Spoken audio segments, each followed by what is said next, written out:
बहुत समय पहले की बात है।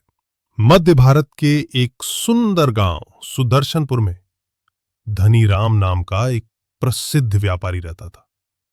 उसके पास हर वो चीज थी जो एक इंसान चाहता है। सोने चांदी के जेवर, घोड़े बग्गी, नौकर चाकर और बड़ा सा हवेली। लेकिन जितना ज्यादा वो कमाता, उतनी उसकी इच्छाएं बढ़ती जाती।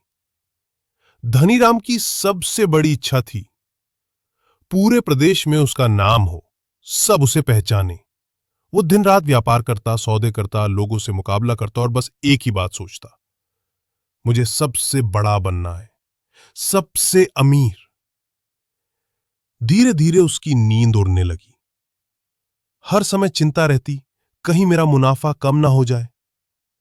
वो दूसरों के कारोबार पर नजर रखने लगा, ईर्ष्या करने लगा और अपने नौकरों पर गुस्सा करने लगा।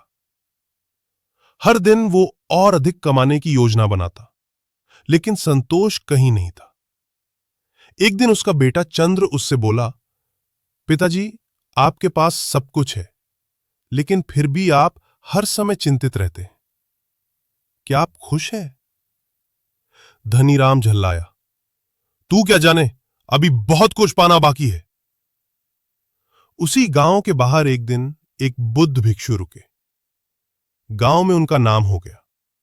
शांत चेहरा, मधुर वाणी और गहरे ज्ञान की बातें। लोग दूर दूर से उन्हें सुनने आने लगे। धनी राम को भी उनके बारे में पता चला, लेकिन उसने पहले मजाक उड़ाया, ये सब फकीर लोग बस बातें बनाते हैं, असली दुनिया तो कमाने की है। लेकिन उसके भीतर कुछ बेचैनी थी। जितनी दौलत बढ़ती, मन उतना ही अस्थिर होता। आखिरकार एक शाम वो चुपचाप उस भिक्षु से मिलने चला गया। धनी राम ने हाथ जोड़कर पूछा, महाराज, मेरे पास सब कुछ है, फिर भी मुझे शांति क्यों नहीं मिलती? मेरा मन हर समय बेचैन रहता है। भिक्षु मुस्कुराए और बोले, क्या तुम बता सकते हो, तुमने जो पाया, क्या वो हमेशा तुम्हारा रहेगा? धनी राम चौंका, नहीं, शायद नहीं। और जो नहीं रहेगा, उसके पीछे इतना मोह क्यों? दुख वहीं से शुरू होता है जहां हम सोचते हैं, ये चीज हमेशा मेरी होनी चाहिए। धनी राम ने पूछा, तो क्या इच्छाएं नहीं होनी चाहिए? भिक्षु बोले, इच्छा बुरी नहीं, लेकिन अति बुरी है। जब इच्छा जरूरत से लालच बन जाती है, तब वो दुख लाती है। हम हर चीज को अपने अनुसार चाहते हैं, लेकिन संसार हमारा नौकर नहीं। जब कुछ उल्टा होता है, तो हम टूट जाते हैं। उस दिन के बाद धनीराम ने ध्यान से सोचना शुरू किया। वो अब अपने कर्मचारियों पर चिल्लाना छोड़ने लगा, अपने बेटे के साथ समय बिताने लगा और सबसे बड़ी बात, उसने संतोष का अभ्यास शुरू किया। उसने रोज भिक्षु के पास जाकर सीखना शुरू किया, ध्यान, जागरूकता और क्षणिकता की समझ।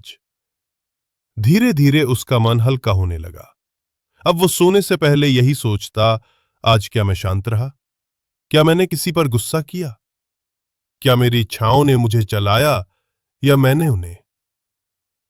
कुछ वर्षों बाद जब वो वृद्ध हुआ, तो उसका बेटा चंद्र अब व्यापार देखता था। गांव में अब धनीराम को ज्ञानी बाबा कहा जाता था। लोग सिर्फ उनके धन के लिए नहीं, बल्कि उनकी शांत बुद्धि और मधुर व्यवहार के लिए उन्हें जानते थे। एक दिन चंद्र ने पूछा, पिताजी, अब आप सच में खुश दिखते हैं, क्या वजह है? धनीराम मुस्कुराया और बोला, पहले मैं चाहता था कि दुनिया मुझे जाने, अब मैं चाहता हूं कि मैं खुद को जान सकूं। इच्छाएं कभी पूरी नहीं होती बेटा, लेकिन उन्हें समझ लिया जाए तो जीवन सरल और सुंदर हो जाता है। इस कहानी का सार, गौतम बुद्ध ने जो कहा था, वो धनीराम के जीवन में सच हुआ। इच्छा ही दुख का मूल है। जब इच्छा समाप्त होती है, तभी शांति का आरंभ होता है।